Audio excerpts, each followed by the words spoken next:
Il n'y a pas entrée, il n'y a pas sortie. Batu oyo ya izini oyo bamekutia makolo na kati.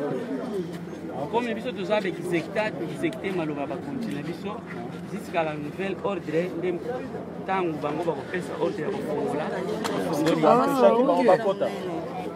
Mukanda, est-ce que Nakyo mona boza Mukanda? Mukanda sur ordre en général à chaque chose. Ordre en général Kasson. Ça va. Nakyo mona responsable de la ville de travailleur.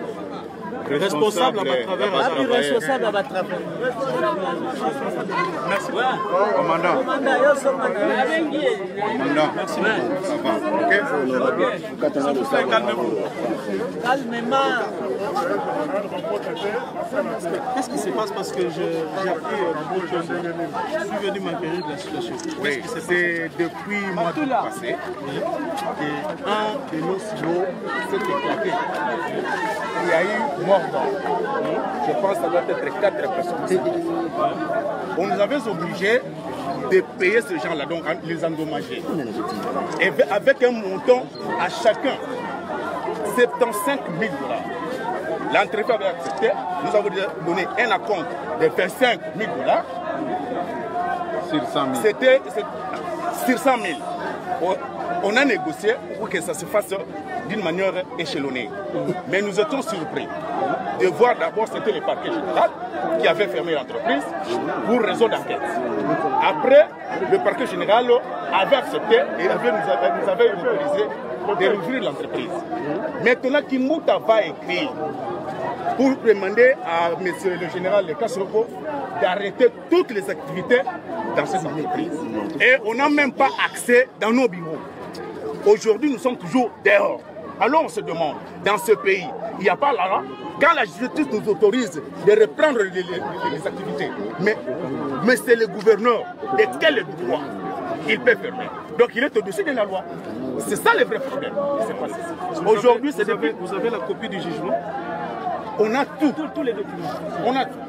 Mais malheureusement, le bureau est fermé. On ne veut pas qu'on entre là-bas. C'est ça le vrai problème. Monsieur le chef. Honorable, merci d'être venu. En tout cas, cette situation date un peu de 5 mois passés.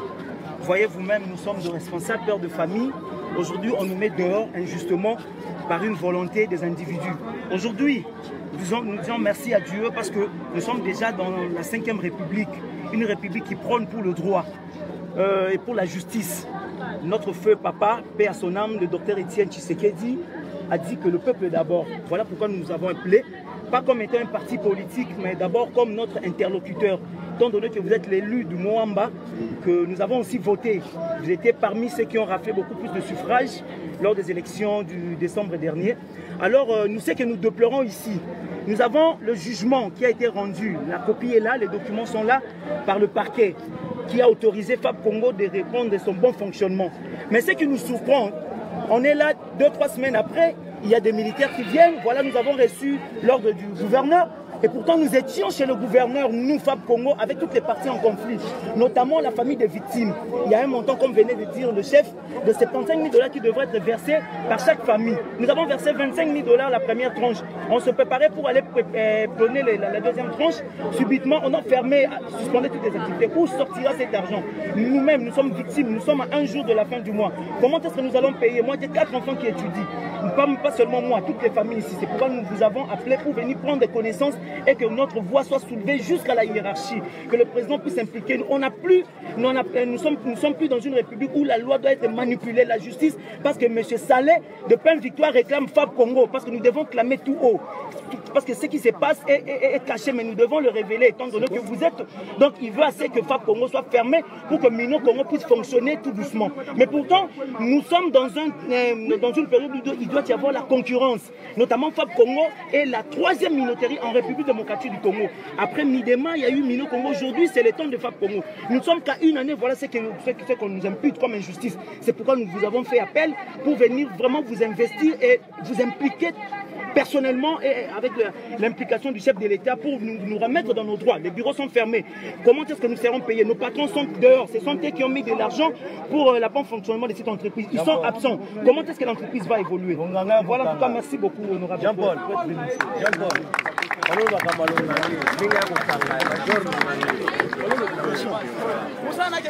Roger, ouais, Roger. Pépé.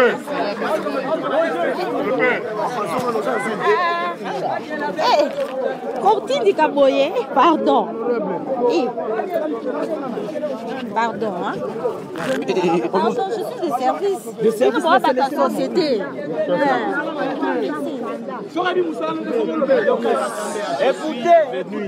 Écoutez, m'enquérir de ce qui se passe à FAP Congo.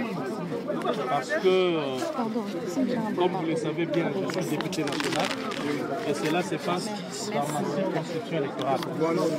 Donc, ce que je viens de constater ici est grave.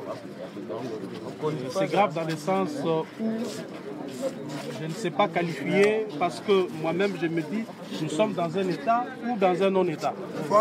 Lorsqu'il y a une décision de justice, tout le monde s'inquiète. Je me rends compte que l'entreprise ou la minoterie FAP Congo est victime d'une manipulation qui foule aux pieds les lois dans notre pays. Parce que cette décision unilatérale du gouverneur énerve même notre code en matière d'investissement. Nous avons aujourd'hui le nouveau pouvoir s'investir dans la logique de créer des emplois. Mais je me rends compte ici qu'il y a des individus qui n'en veulent pas et qui tuent des emplois existants. C'est inacceptable. Et au sortir d'ici, je vais faire des recommandations au gouverneur parce que je constate tout simplement que sa décision est unilatérale, unique et ça viole nos lois, les lois du pays et même une décision de justice. Donc, je vais lui demander de lever la mesure et que l'entreprise fonctionne comme d'habitude. Parce que ce qui m'intéresse le plus dans ce dossier, c'est les 300 familles, donc les 300 travailleurs de cette entreprise qui sont jetés au chômage. Et je m'imagine les conséquences que vivent tous les membres des familles des travailleurs de cette entreprise. Tout à fait. Les travailleurs doivent commencer à travailler le plus tôt possible pour que ces enfants, ces femmes puissent vivre normalement. Nous ne pouvons jamais accepter. Et les gens doivent comprendre que les choses ont changé dans ces pays. Personne n'a le droit de s'attaquer aux intérêts des Congolais. Et personne n'a le droit de fouler aux pieds les décisions de justice. Et si cela n'est pas compris, je pense que nous ne voulons pas dire ici que nous allons appuyer sur la vitesse supérieure, mais nous serons obligés de tout mettre en œuvre pour que nos compatriotes qui travaillent dans cette entreprise recouvrent leurs droits. Ça va, bon, faut me lancer là.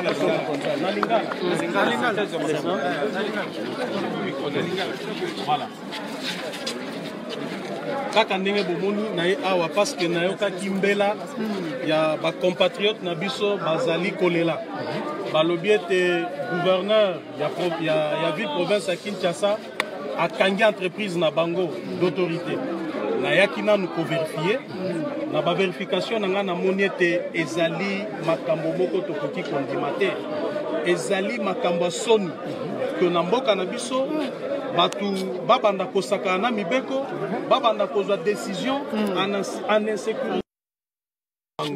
Parce que bazali na bana bazali na basi pe bana mibali donc lelo économie mboka na biso ezali fragilisée de un et puis intérêt ya bande ko na biso bazali kosala ezali bafoué donc to sengi ete gouverneur alongola mobeko na wana na lombango de peur que toya kolobate ke tolingi tozwa vitesse supérieure donc a to sengi na mwa mikolo ezali koya lobi ou lobi kuna musale bandawa ba famille ya ba travailleurs ba privé ndenge ezalaka comme d'habitude.